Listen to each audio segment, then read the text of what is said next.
Hi every one happy morning. இன்றைக்கி November 29. இன்றைக்கி gold rate வந்து ஒரு ஹை பீக்கில் போய்கிட்டு இருக்குங்க. டாலரில் பார்த்தீங்க அப்படின்னா 4220 4200 தாண்டி போய்கிட்டு இருக்கு. சில்வர் ரேட்டும் பார்த்தீங்கன்னா இன்னும் ஹையில் போகுது. கிட்டத்தட்ட இன்றைக்கி ஒரு 10 ருபீஸ் கிட்ட கூடும் அப்படின்னு நினைக்கிறேன். ஸோ யாராவது டிஜி சில்வர் டிஜி கோல்டில் கொஞ்சம் சேர்க்கணும் அப்படின்னா சேர்த்துக்கோங்க. மந்த் எண்டு கையில் கொஞ்சம் அமௌண்ட் இல்லை அப்படின்னு யோசித்தா கூட மினிமம் ஒரு 124 ருபீஸ் போடுங்கங்க. இன்றைக்கி நேற்று மார்க்கெட் ரேட்டுக்கு தான் போட்டிருக்கேன். ஸோ 124 ருபீஸ் போட்டிங்க அப்படின்னா உங்களுக்கு ஒரு 12 மில்லிகிராம்ஸ் ஆட் ஆகும். ஸோ நான் வந்து ஒரு 500 ருபீஸ் கனெக்ட் பண்ணி 124ன்னு 4 டைம்ஸ் போட்டேங்க. ஒரு 48 கிராம்ஸ் வந்து 48 மில்லிகிராம்ஸ் வந்து நான் சேவ் பண்ணிட்டேன். இன்றைக்கி சாட்டர்டே பசங்களுக்கெலாம் ஹாஃப் ஒர்க்கிங் டே, எப்போயுமே ஸ்கூல் இருக்கும்.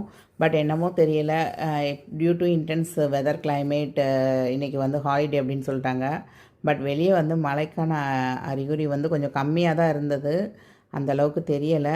பட்டு இந்த நியூஸ்லாம் பார்க்கும்போதெல்லாம் கொஞ்சம் பீதியாக தான் இருந்தது. ஸோ உங்களுக்கு என்ன பொருள் தேவையோ, கொஞ்சம் தேவையான பொருள் 2 டேஸ்க்கு என்ன தேவையாக இருக்குமோ அதெல்லாம் வாங்கி கொஞ்சம் ஸ்டோர் பண்ணி வச்சுக்கோங்க. வீட்டில் கொஞ்சம் பவர் பேக்கப்லாம் வேணும் அப்படின்னா சார்ஜ் போடுறது அது மாதிரிலாம் வந்து கொஞ்சம் சேவ் பண்ணி வச்சுக்கோங்க. மெயினாக வந்து துணி துவைச்சிடாதீங்க, காயறது ரொம்ப கஷ்டமாக இருக்கும் அப்படின்னு நினைக்கிறேன். இந்த வருஷம் ஜான்வரி 2ங்க டிஜிகோல்டு வந்து தங்கமயிலில் ஸ்டார்ட் பண்ணி போட ஆரம்பிச்சது. அது வந்து நேற்றோட மெச்சூர்ட் ஆயிடுச்சு, 28 நவம்பரோட. கரெக்டாக போத்தீஸில் 150 டேஸ் வந்து கம்ப்ளீட் ஆகிடுச்சு. செப்டம்பர் மந்த் ஸ்டார்ட் பண்ணியிருந்தது. ஸோ அப்போ வந்து எனக்கு போத்தீஸில் ரெண்டாவது ஒரு டிஜிகோல்டு ஓப்பன் பண்ணி சேவ் பண்ணலாம் அப்படிங்கிறதெல்லாம் தெரியாதுங்க. ஸோ அதனால் இன்னொரு டிஜிகோல்டாக தங்கமயிலில் சூஸ் பண்ணியிருந்தேன். எனிவே இதுலேயும் நான் வந்து ஒரு 2 கிராம் சேர்த்து வச்சுருந்தேன். சரி, நேற்று நான் வந்து அங்கே போய் பர்ச்சேஸ்க்கும் போயிட்டு வந்தேன்.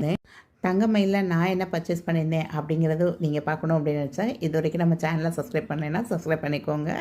நிறைய யூஸ்ஃபுல்லான வீடியோஸ் தொடர்ந்து வந்துக்கிட்டே தாங்க இருக்கும். Thanks for watching the video. Bye.